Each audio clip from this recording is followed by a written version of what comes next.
চাকসু নির্বাচনের প্রস্তুতির আরো খবর জানাতে চট্টগ্রাম থেকে যুক্ত হচ্ছেন সহকর্মী শাহেদুজ্জামান সাকিব।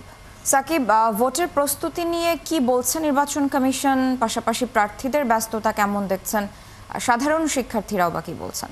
মেহজাবিন, রাত পেরোলেই আসলে চট্টগ্রাম বিশ্ববিদ্যালয় কেন্দ্রীয় ছাত্র সংসদ নির্বাচন চাকসু ইতিমধ্যেই কিন্তু গতকাল আনুষ্ঠানিকভাবে প্রচারণার সময় শেষ হয়েছে। ফলে আজকে প্রচারণার কোনো বিষয় আমরা লক্ষ্য করছি না, তবে সাধারণ শিক্ষার্থী অর্থাৎ ভোটার যারা, তাদের মধ্যে আমরা একটা উৎসবমুখর পরিবেশ লক্ষ্য করছি। আমরা এখানে সকাল থেকে চট্টগ্রাম বিশ্ববিদ্যালয়ে দেখেছি, আজকে যদিও ক্লাস পরীক্ষা রয়েছে, তবে শিক্ষার্থীদের মধ্যে সবার মুখে মুখে কিন্তু আগামীকাল যে চাকসু নির্বাচন, সেই চাকসু নির্বাচনের কথা আমরা লক্ষ্য করেছি। এখানে দেখলাম আমরা বিভিন্ন সামাজিক স্বেচ্ছাসেবী সংগঠন, তারা বিশ্ববিদ্যালয় পরিচ্ছন্নতার কাজ করছিলেন, তাদের মধ্যেও একটা উৎসব কাজ করছে।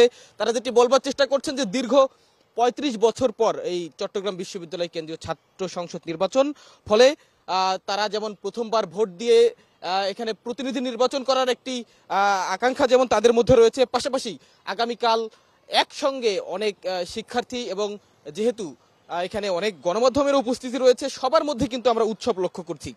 একটু যদি বলি, বিশ্ববিদ্যালয় প্রশাসন থেকে আমাদেরকে যে পরিসংখ্যান জানানো হয়েছে, মোট এখানে ২৭,০০০-এরও বেশি ভোটার রয়েছে, তার মধ্যে অধিকাংশ ভোটারই কিন্তু অনাবাসিক, অর্থাৎ এই বিশ্ববিদ্যালয় ক্যাম্পাসের বাইরে থেকে তারা ভোটাররা আসবেন। তাদের জন্য বাড়তি ব্যবস্থা করা হয়েছে, অতিরিক্ত ২টি শাটল ট্রেনের ব্যবস্থা করা হয়েছে, কিছু বাসের ব্যবস্থা করা হয়েছে, যেন অনাবাসিক শিক্ষার্থী যারা রয়েছেন তারা নির্বিঘ্নে এসে ভোট প্রদান করতে পারেন। এখানে কেন্দ্রীয় সংসদের ২৬টি পদের বিপরীতে ৪১৫ জন প্রার্থী রয়েছেন। এছাড়া আরও ১৪টি হল এবং একটি হোস্টেল সংসদ রয়েছে, যেখানে মোট ৪৯৩ জন প্রতিদ্বন্দ্বিতা করবেন।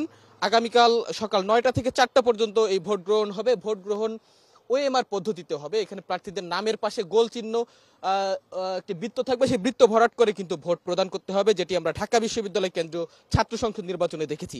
এখানে ক্যাম্পাসের আইটি ভবন, নতুন কলা ভবন, বিজ্ঞান, সমাজবিজ্ঞান ও বাণিজ্য অনুষদ ভবনে ভোট গ্রহণ হবে।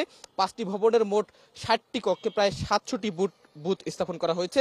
এই বুথগুলোতে মূলত ভোট গ্রহণ হবে। এবং এখানে নতুন একটি বিষয় যেটি বলবার বিষয়, যে দৃষ্টি প্রতিবন্ধী যারা রয়েছেন তাদের ভোট দেওয়ার জন্য কিন্তু চাকসু ভবনে ভোট দেওয়ার ব্যবস্থা করা হয়েছে।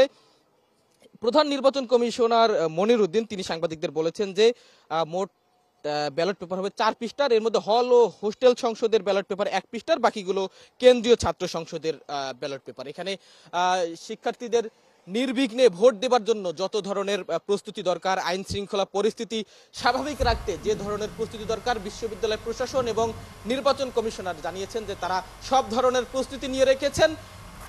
বিশেষ কোনো ব্যতিক্রম না ঘটলে তারা নির্বিঘ্নে আসলে চাকসু নির্বাচন সমাপ্ত করতে চান। আগামীকাল যেহেতু সকাল থেকে ভোট গ্রহণ, আমরা এখানে রয়েছি, কালকেও হয়তো কি পরিবেশ থাকে, কি পরিস্থিতি থাকে ভোটারদের মধ্যে বা কি বিরাজ করে, আমরা সেসব হয়তো আমাদের সংবাদ সংযোগগুলোতে তুলে ধরতে পারবো। মেহেজাবি। সাকিব, ধন্যবাদ যুক্ত হওয়ার জন্য। দর্শক, চাকসু নির্বাচনের প্রস্তুতির খবর নিয়ে চট্টগ্রাম থেকে যুক্ত ছিলেন সহকর্মী শাহেদুজ্জামান সাকিব।